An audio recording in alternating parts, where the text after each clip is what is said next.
नमस्कार, ABP news में आपका स्वागत है। मैं अखिलेश आनंद हूं। आप देख रहे हैं भारत की बात। पुलिस के कंधे पर आम लोगों की सुरक्षा की जिम्मेदारी होती है, लेकिन अगर पुलिस ही अपराधियों से पिटती दिखाई पड़े तो क्या होगा? यूपी और बिहार में सामने आए दो अलग अलग वीडियो ने सभी को हैरान कर दिया। इसमें पिस्टल लटकाए पुलिस वालों को अपराधी डंडे से पीटते हुए दिख रहे हैं, पत्थर मार रहे हैं और पुलिसकर्मी जान बचाने की जंग लड़ते हुए दिख रहे हैं। आरोपियों पर कार्रवाई शुरू हो गई है, लेकिन सवाल तो यह है कि पुलिस के इकबाल का क्या होगा?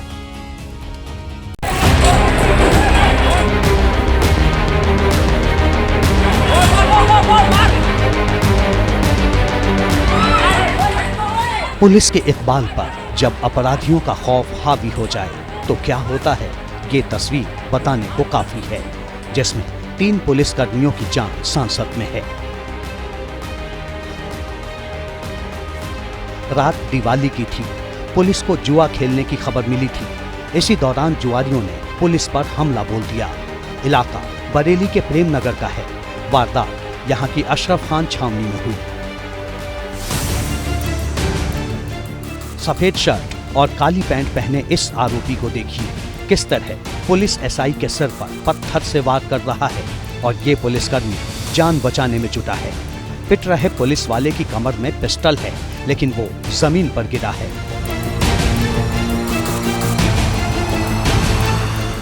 अब इस हरी टी शर्ट पहने आरोपी को देखिए, डंडे से सीधे पुलिसकर्मी के सिर पर हमला कर रहा है। एक पुलिस वाले पर जुआरियों ने जैसे ही पत्थर और लाठी से हमला बोला, 2 जवान भागकर मंदिर में घुस गए। लोहे की ग्रिल को अंदर से लगा दिया, तब जाकर किसी तरह जान बची। यहाँ गौर से देखिए, मंदिर के भीतर घुसा एक पुलिसकर्मी मूर्ति के पीछे नजर आ रहा है।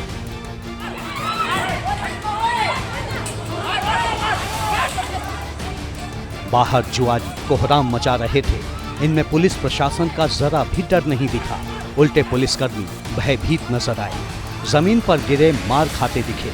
हमले में एक पुलिस वाले का सिर फट गया, वर्दी फट गई। एसआई शुभम चौधरी और सिपाही मनीष को अस्पताल में भर्ती करवाना पड़ा। दोनों गंभीर रूप से घायल हैं। एक बहुत ही स्ट्रांग मुकदमा लिखा गया है और अभी तक लगातार दबिश देते हुए 9 लोगों को हिरासत में लिया गया है और जितने भी और उपद्रवी हैं हर एक को चिन्हित करके हम लोग इनको हिरासत में लेंगे। पुलिस कर्मियों के विरुद्ध इस प्रकार की घटना को बिल्कुल भी बर्दाश्त नहीं किया जाएगा। इस हमले का 15 सेकंड का वीडियो अब सोशल मीडिया पर वायरल है और ये सख्त छवि वाली यूपी पुलिस के लिए एक सवाल साबित हो रहा है। लेकिन पुलिस पर ऐसे सवाल सिर्फ यूपी में नहीं उठ रहे। बिहार में पिस्टल ताने पुलिस वाले भी पिटते दिखे।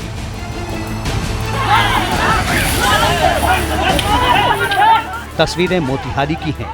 एक लड़की के अपहरण के मामले में पुलिस यहां शंभू भगत नाम के आरोपी की गिरफ्तारी के लिए गई थी, लेकिन छापेमारी शुरू होते ही पुलिस पर आरोपियों के घर वालों ने छापामार हमला बोल दिया।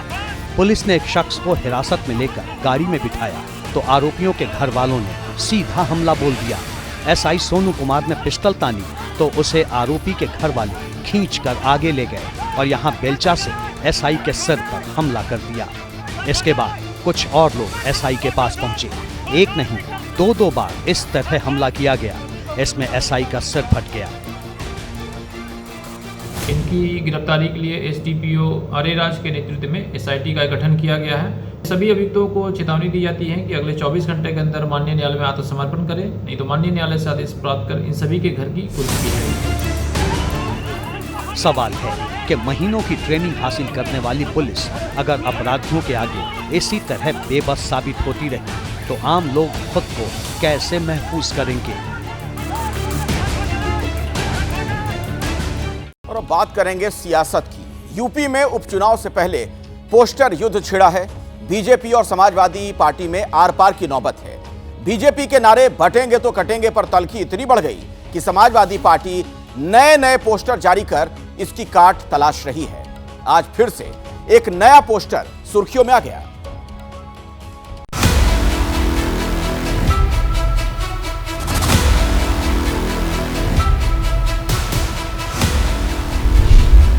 32 दिन का इंतजार और समाजवादी पार्टी ने जुड़ेंगे तो जीतेंगे का पोस्टर लगाकर बीजेपी को जवाब दे दिया।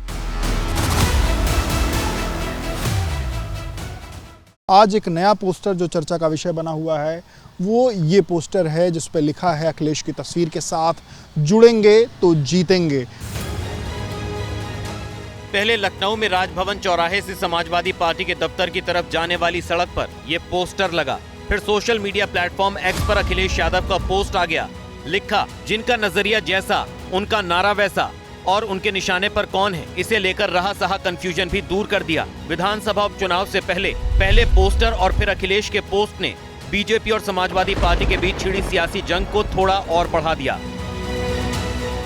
जो हमेशा बांटने का प्रयास करते रहे हैं, आज जोड़ने की बात कर रहे हैं। उत्तर प्रदेश के मुख्यमंत्री योगी आदित्यनाथ जी ने बंटोगे तो कटोगे नारा क्या दिया कि सब अब जोड़ने पर उतारू हो गए हैं। केवल होर्डिंग लगा देने से ये जोड़ने का नाटक नहीं हो सकता है।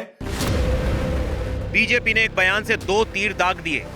नाम लिए बिना समाजवादी पार्टी को बांटने वाली पार्टी बताया और उसके पोस्टर को मुख्यमंत्री योगी आदित्यनाथ के बयान की प्रतिक्रिया ठहरा दिया। जवाब में समाजवादी पार्टी ने हवाला दिया बंटोगे तो कटोगे वाले नारे का और बीजेपी को डीएनए चेक कराने की सलाह दे डाली। समाजवादी पार्टी हमेशा सकारात्मक राजनीति करती है। जो लोग कह रहे हैं बंटोगे तो कटोगे, उनको अपना डीएनए चेक कराना चाहिए। वो भारत का डीएनए नहीं हो सकता। भारत की संस्कृति और सभ्यता में काटने और इस तरीके की बात की जगह नहीं है। बंटोगे तो कटोगे के जवाब में समाजवादी पार्टी के मुखिया एबीपी न्यूज के शिखर सम्मेलन में पहले ही अपने नारे का ऐलान कर चुके थे। पीडीए की एकता को लेकर के ये घबराए हुए, डरे हुए, इसी की वजह से ऐसा नारा दे रहे हैं। पीडीए जोड़ेगा और जीतेगा, और वो शुरुआत हो चुकी है। समाजवादी पार्टी और बीजेपी के बीच जंग सिर्फ 9 विधानसभा सीट की नहीं है। दोनों पार्टियों के बीच जारी पोस्टर वॉर को 2027 के विधानसभा चुनाव से जोड़कर भी देखा जा रहा है, जिसमें समाजवादी पार्टी पीडीए यानी पिछड़ा, दलित और अल्पसंख्यक के नारे की धार बरकरार रखना चाहती है। 2019 के लोकसभा चुनाव में समाजवादी पार्टी को सिर्फ 5 सीट ही मिली थी और 2024 के लोकसभा चुनाव में 37 सीट जीतकर 32 सीट की छलांग मार ली। लोकसभा चुनाव में समाजवादी पार्टी की इस कामयाबी में पीडीए वाले नारे का भी योगदान था, जिसकी काट योगी आदित्यनाथ ने जन्माष्टमी पर आगरा में खोज निकाली। राष्ट्र तब सशक्त होगा जब हम एक रहेंगे, नेक रहेंगे। बटेंगे तो कटेंगे, बटेंगे तो कटेंगे, एक रहेंगे तो नेक रहेंगे।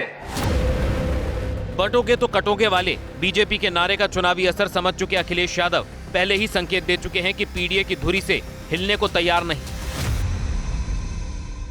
देश के इतिहास में इससे खराब, इससे नेगेटिव नारा किसी पॉलिटिकल पार्टी ने नहीं दिया होगा। इस तरह के नारे, जो नेगेटिव नारे दे रहे हैं, उनका ग्राफ नीचे जा रहा है और समाजवादी पार्टी और पीडीए के लोग चढ़ान पर हैं, हम लोग ऊंचाई पर जाने वाले हैं। अब पोस्टर वॉर के जरिए अखिलेश इस मुद्दे को और धार दे रहे हैं, तो बीजेपी इसकी काट के लिए सावधान है। प्रधानमंत्री ने पहले भी कहा है देश को एक रहना चाहिए, जाति में, उपासना पद्धति में नहीं बंटना चाहिए। इसमें क्या दिक्कत क्या है भाई? वो देश की एकता की बात कर रहे हैं ना, देश की मजबूती की बात कर रहे हैं ना।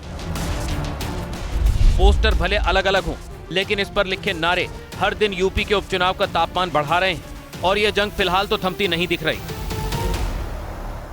उत्तर प्रदेश के मुख्यमंत्री योगी आदित्यनाथ ने बटेंगे तो कटेंगे वाला नारा 26 अगस्त को आगरा में दिया था।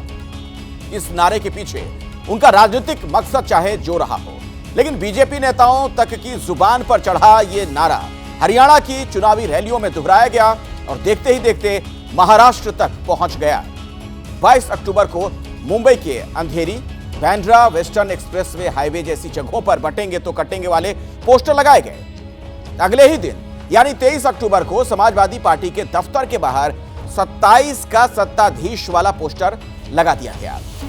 5 दिनों के बाद यानी 28 अक्टूबर को समाजवादी पार्टी ने लखनऊ में एक और पोस्टर लगवाया, जिस पर लिखा था बटेंगे ना कटेंगे, 2027 में नफरत करने वाले हटेंगे, हिंदू मुस्लिम एक रहेंगे तो नेक रहेंगे। 28 अक्टूबर को ही लखनऊ में समाजवादी पार्टी की तरफ से 27 के महानायक वाला पोस्टर लगाया गया और उसी दिन यानी 28 अक्टूबर को ही बीजेपी ने दिल्ली नोएडा डायरेक्ट फ्लाईवे यानी डीएनडी पर योगी की फोटो के साथ बटेंगे तो कटेंगे वाला पोस्टर लगवा दिया। इसके 2 दिनों के बाद यानी 30 अक्टूबर को समाजवादी पार्टी ने लखनऊ में जो पोस्टर लगवाया उस पर लिखा है ना बटेंगे ना कटेंगे, पीडीए के संग रहेंगे। अब देखिए सवाल तो कई है। यूपी की सियासत में रावण और दुर्योधन के डीएनए पर भी एक जंग छिड़ी है। कल मुख्यमंत्री योगी आदित्यनाथ ने अपने भाषण में कहा था कि बांटने वाले लोगों में रावण और दुर्योधन का डीएनए काम कर रहा है। इस पर विरोधी दल भड़क गए, इसे अपने ऊपर किया गया सियासी हमला बता डाला। समाजवादी पार्टी ने कहा कि हमने बीजेपी का अहंकार तोड़ा है, इसीलिए वो छटपटा रही है।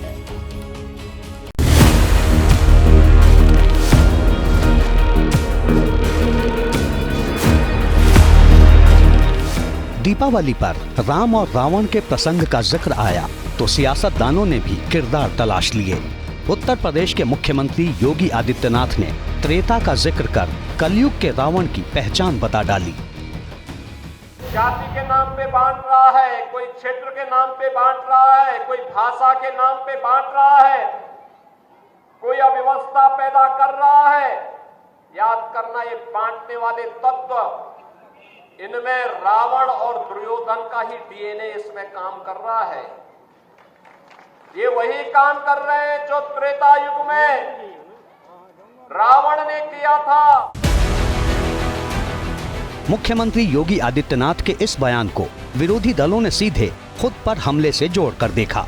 समाजवादी पार्टी ने कहा हमने बीजेपी का अहंकार तोड़ा, इसलिए वो छटपटा रही है। तो कांग्रेस ने कहा बांटने का काम तो बीजेपी का है। माहौल गरमाया तो बीजेपी ने कहा कि ये लोग सत्ता के लिए कुछ भी कर सकते हैं। पीडीए देश में हो रहे चुनाव में और उत्तर प्रदेश में हो रहे बाई इलेक्शन में भारतीय जनता पार्टी को हराने जा रहा है और ये हार की छटपटाहट है जो और बढ़ेगी जब चुनाव और नजदीक आएगा, जब रिजल्ट सामने आएगा। समाजवादी पार्टी की ताकत बढ़ेगी। कहीं कोई बांट नहीं रहा है, कहीं कोई आपस में लोगों में मतभेद नहीं करता। मतभेद का काम का जो पूरा काम है वो भाजपा करते हैं, विशेष रूप से योगी जी करते हैं। पावर के लिए काम हुआ है। समाजवादी पार्टी हो या कांग्रेस हो या इंडी गठबंधन के लोग हैं, ये सत्ता प्राप्त करने के लिए लड़ाई लड़ रहे हैं, कुर्सी की लड़ाई लड़ रहे हैं। भारतीय जनता पार्टी देश के लिए काम करती है, सोसाइटी समाज के लिए काम करती है। सिर्फ यूपी ही नहीं, सीएम योगी के डीएनए वाले बयान की गूंज देश भर में सियासी हलचल मचा रही है। आदरणीय योगी जी ठीक ही कह रहे हैं। जो बांटने और काटने की राजनीति कर रहे हैं, दंगा फसाद उन्माद की राजनीति कर रहे हैं, भाई भाई में लड़ाना चाह रहे हैं, उनके अंदर तो दुर्योधन का, रावण का, दुशासन का ही डीएनए है। अब सवाल है कि सीएम योगी ने विरोधियों पर हमला बोलते हुए डीएनए का जिक्र क्यों किया। इसकी वजह को अखिलेश यादव के एक बयान से जोड़कर भी देखा जा रहा है जो उन्होंने एबीपी न्यूज के शिखर सम्मेलन में दिया था। जब डीएनए की मांग करते हैं तो बहुत हैरत होती है लोगों को कि क्या आप अपराधी को बचाने का काम कर रहे हैं। इसका मतलब यह है कि आपको दोबारा आईपीसी जो संशोधित है वो पढ़ना पड़ेगा। उसमें बाकायदा यही है कि अगर इस तरह की घटना है उसमें डीएनए टेस्ट होना चाहिए, मैंडेटरी है। तो अगर मैं जो कानून कहता है, अगर कानून की बात मैंने की हो तो मैं क्यों किसी के साथ भेदभाव कर रहा हूँ। मैं तो कानून की बात कर रहा हूँ जो बीजेपी ने संशोधन किया है। यूपी में उपचुनाव के माहौल में पीडीए से बात डीएनए तक पहुंच चुकी है। आगे और भी नए शब्द चुनावी जंग का सेंटर बन सकते हैं।